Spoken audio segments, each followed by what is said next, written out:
Akim Olufemi Gbajabiamila.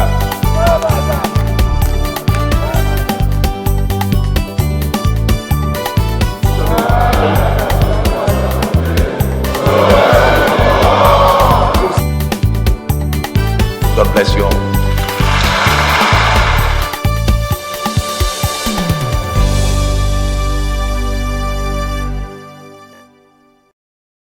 They may pose great risk to the lives of security personnel. Lawmakers worry over leakages of classified documents, says it undermines national security.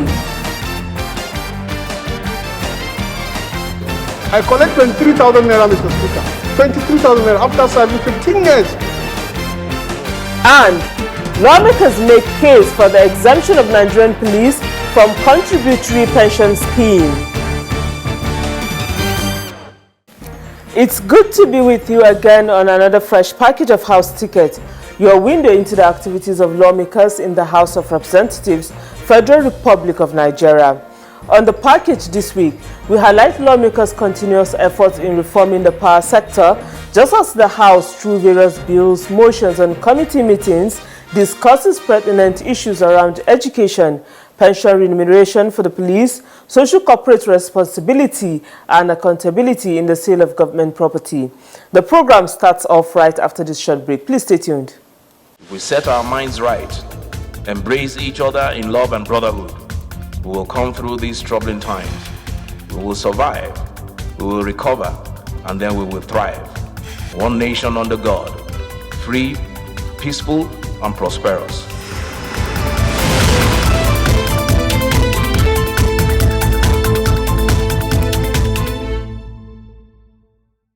House Ticket kicks off with a review of plenary of Tuesday 21st to Thursday 23rd September 2021.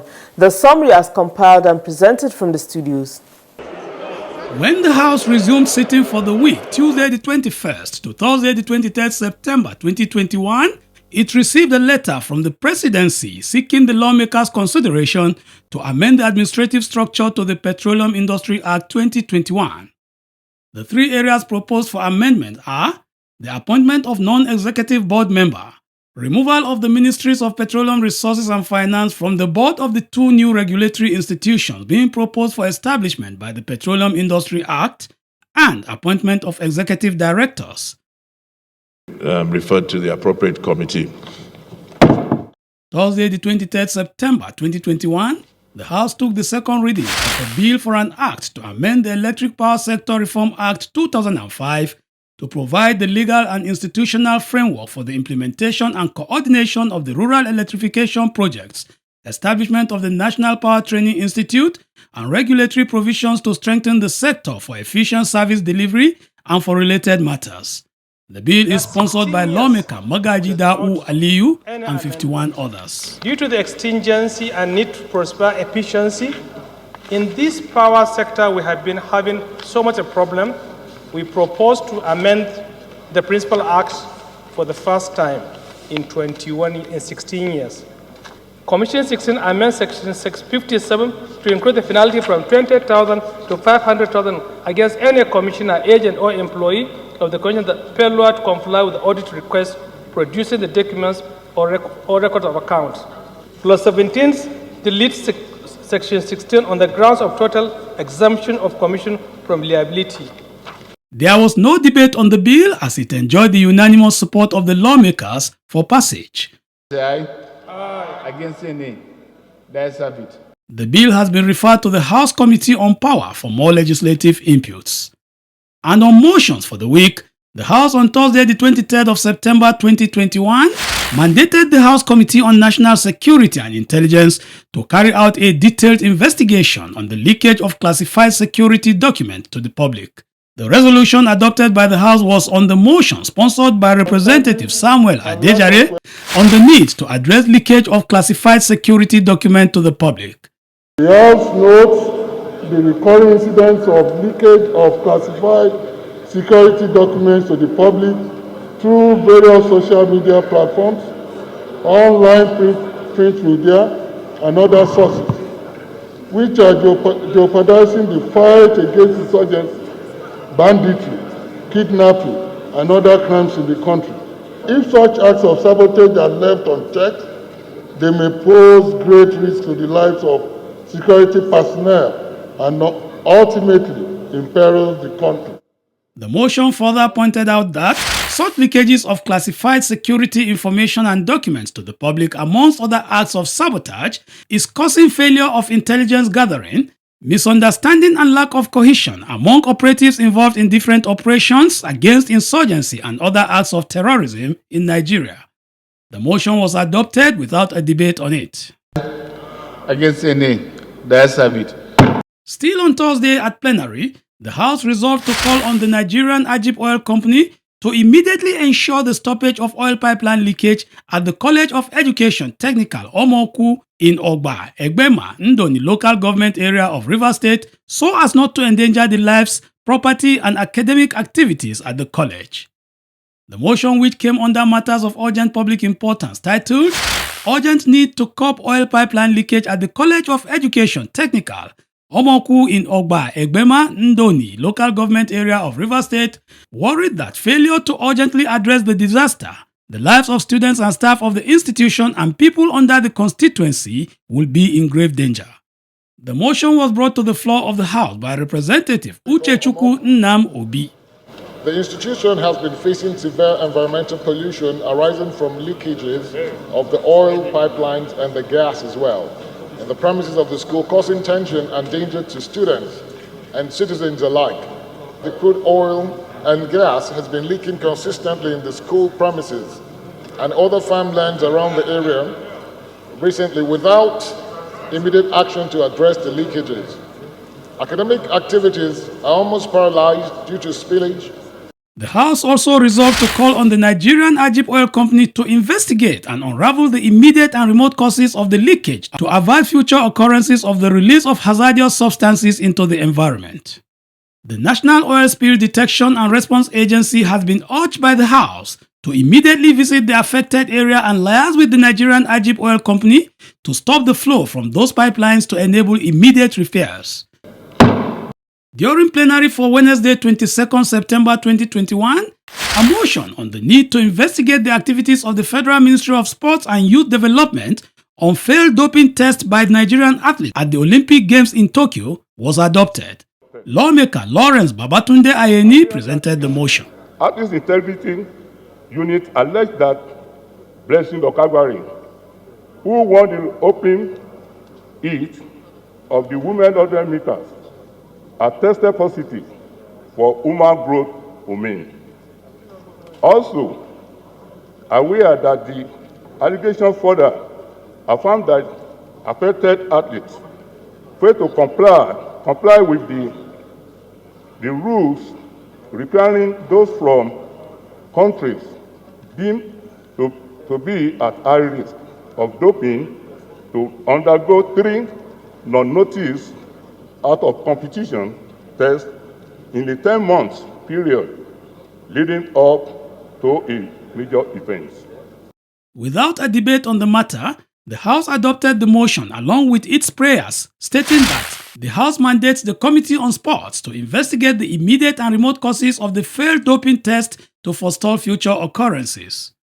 The Committee on Sports has also been mandated to invite the Minister of Sports and Youth Development to brief the committee on the level of Nigeria's compliance with extant regulations set by the International Association of Athletics Federation and the Independent Anti-Doping Arm Athletics Integrity Unit, and urge the Federal Ministry of Youth and Sports Development to put necessary measures in place to ensure compliance with extant regulations at both local and international competitions.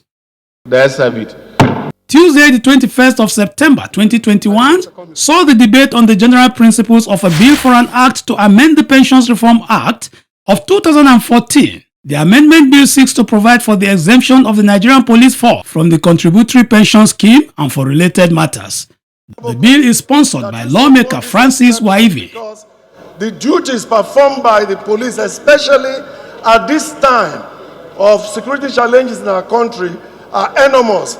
And one way to encourage officers and men of the force to put in their best is to make sure that they are exempted from this contributory scheme. But the worst thing is that even at retirement, the police still don't get this meager this meager sum under the contributory scheme.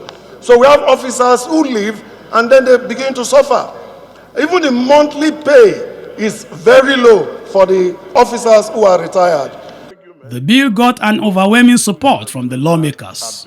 If the military is going to enjoy a pension that is higher in quantum to the police, then mutatis mutandis, having regard to the duties assigned to them by the Constitution, the police should also enjoy a pension that is higher in quantum.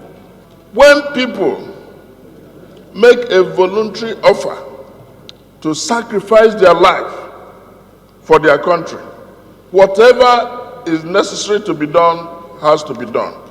The country should be able to sacrifice whatever is required for those servicemen.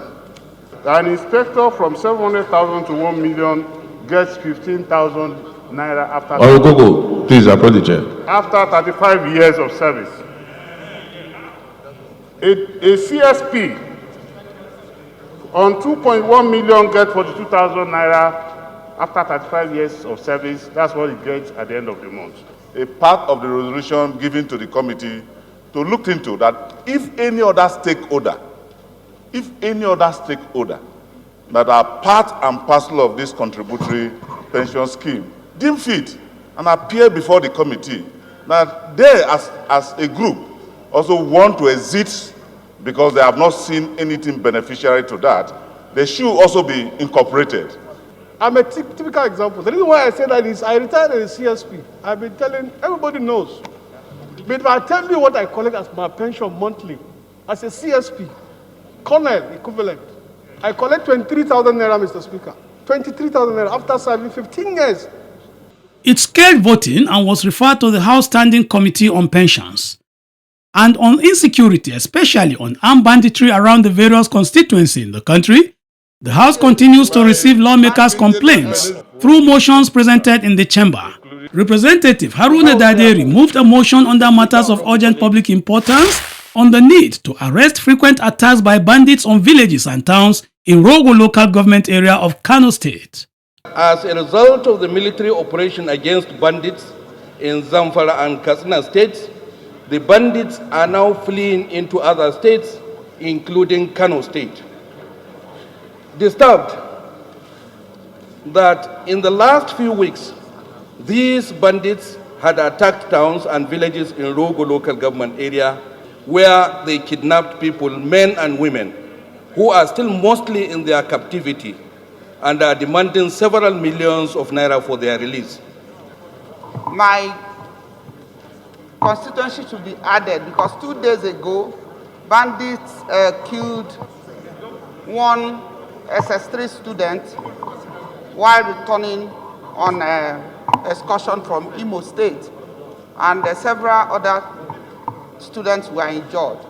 The bandits also that were flushed out of Niger State have moved to Kogi State. Just last week, this week, a white man was kidnapped at the headquarters of my constituency between Mopamuro local government and Yagbais local government. The House, upon adoption of the motion, urged the federal government to step up efforts to consolidate the gains recorded in the military operation against bandits in Zamfara and Katsina states by expanding the operation in a coordinated and simultaneous manner to cover all other affected states to prevent the movement of the bandits from one place to the other. The Committees on National Security and Intelligence, Army and Police Affairs have been mandated to ensure compliance to the resolution. As amended, please say aye. Those against, please say nay. Ayes have it. On motions from the order paper for Tuesday, the 21st of September 2021, the House adopted one on the urgent need to address the failing standard of education in Nigeria, sponsored by Representative Ganiu Abiodun Johnson. Nigeria has achieved some progress in expanding access to school under the Millennium Development Goals and the Domestic Universal Basic Education Scheme. However, The expansion has not resulted in improved learning, as the flat learning curve in Nigeria is a proof that getting children to school does not automatically translate to quality infrastructure, qualified teachers, conducive learning environment, frequent attendance, grade progression, effective classroom governance, and more importantly, learning. The motion further worried that the burden on education in Nigeria has become even more overwhelming, resulting in more than 100 pupils to one teacher, as against the UNESCO benchmark of 35 pupils per teacher, culminating in students learning under trees for lack of classrooms and under other harsh conditions. There was no debate on the motion. The House adopted the prayers of the motion, where it urged the Federal Ministry of Budget and National Planning to give further consideration to education in the subsequent budgetary allocation in order to attain the UNESCO projection by 2030. Mandate the Committees on Tertiary Education and Service, Basic Education and Services, Youth Development and Appropriations to liaise with relevant stakeholders with the aim of providing lasting solutions to the failing standard of education in Nigeria and report back within 4 weeks. Mr. Gates, ayes have it. 8. 9. In other development, one major report considered in the Committee of the Whole House in the week spanning 21st to 23rd September 2021 was that of the Ad hoc Committee on the increasing incidence of SIM swap fraud. The Ad hoc Committee was inaugurated in September 2019, where it met with various stakeholders over the matter and returned with a report for the House to consider and adopt. This was at plenary of Wednesday, the 22nd of September 2021. The committee met with virtually all the stakeholders, banks, telecommunication companies, and security agencies. And it's really unfortunate. Over 22 billion naira was lost to fraudsters. People's identities have been stolen by fraudsters in connivance with workers in the banks and staff of the telecommunication networks. So we are recommending, part of the recommendation, we have made some 22 recommendations, part of which is that banks, in accordance with the principle of vicarious liability, should refund all those that were defrauded. It is not their fault. Customers, it's not the customers' fault that their monies were stolen by the negligence of those banks. The chairman of the Ad hoc Committee also informed the House that only Globalcom network provider refused to attend the investigations and did not forward any communication to the committee on its absence. All the 22 recommendations submitted before the House for its consideration were adopted. They include the following: that there is a need for the mandatory use of the National Identification Number as required by Section 27 of the NIMC Act No. 23 of 2007 to be adopted as a requirement by mobile network operators for SIM registration by linking national ID to a SIM card number, and validation, verification of a customer's identification credentials against the central government identity database. That registration of telephone lines by proxy should be discontinued henceforth.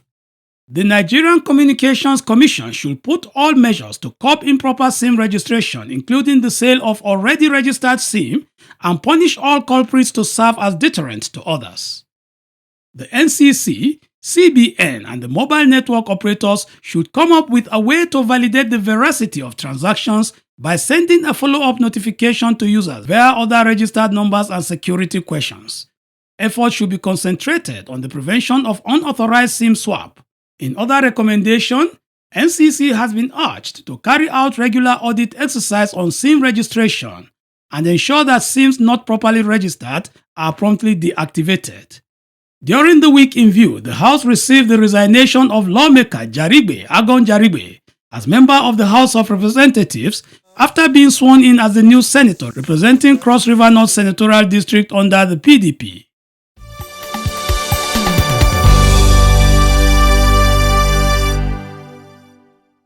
Welcome back and many thanks for staying tuned. Away from plenary activities to recent events of the Speaker, he had an outing where he promised Nigerians that the ongoing constitution review by the 9th House will ensure amendments that provide for inclusiveness and unity. Speaker Femi Gbajabiamila gave this assurance in a keynote address at the 12th Founders Lecture of the King's College Old Boys Association. The theme of the day was Unity in Diversity, Stronger Together. The Speaker further said that efforts of the House are also geared towards putting in place mechanisms for holding the state institutions accountable and putting an end to the devastating conflicts that continue to tear the nation apart. He therefore seized the opportunity to call for the support of Nigerians, especially credible voices outside of government, for the House to succeed in achieving its objectives. Still to come on House ticket, engagement of stakeholders in the sale and lease of government properties as lawmakers demand for a report of transactions and financial implications. Stay with us for the story.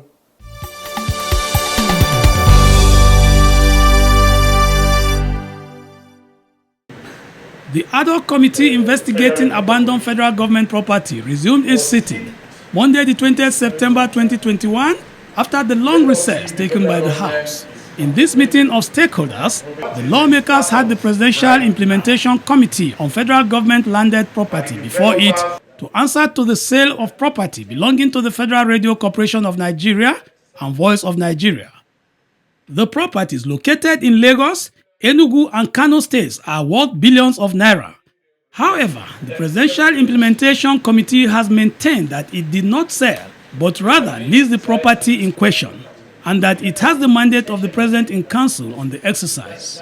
Council gave us the mandate to lease federal government properties in Nigeria and abroad. It was initially only Lagos, Mr. Chairman. But still Council expanded the mandate of this committee to lease all other states except the FCT. The properties were transferred to us via a commission of inquiry. That is, Oluwole wrote to me commission of inquiry. And we have been working on this data. Mr. Chairman, we were given over just 5,000 properties of federal government. Police. Over 25,000, yes. Cutting across all the ministries, all the MDAs, all the other federal government establishments. Lawmakers demanded for evidence of remittances of monies accrued from the sale of some properties as well as utilization. They also demanded for a report of all seized assets of the late Sani Abacha and other past leaders. We need to know what determines underutilization of a property, because obviously that's a precondition for them to sell. The Presidential Implementation Committee also informed the lawmakers that currently the Bureau of Public Enterprises is leasing properties from the defunct PHCN, NITEL, and the Nigerian Ports Authority. The FRCN had complained of not knowing when the properties were sold, a fact which the Presidential Implementation Committee acknowledged, but said it will be cumbersome to inform all MDAs of the intentions to sell off their properties. The lawmakers had during the interactions also expressed concerns over the utilization of a 100 million naira paid for a property allegedly acquired by Seaman for 10 years without takeover from the Presidential Implementation Committee. While the committee frowned at such development, the PIC insisted that most of the properties are on lease agreements for a specified period of time, after which it will take back the property. The investigations continue.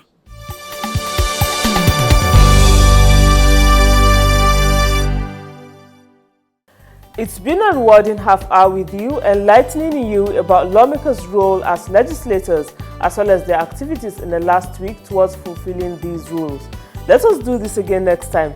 Thanks for watching, and remember that you can follow House Ticket on our social media handles showing on your screen. Until then, bye-bye.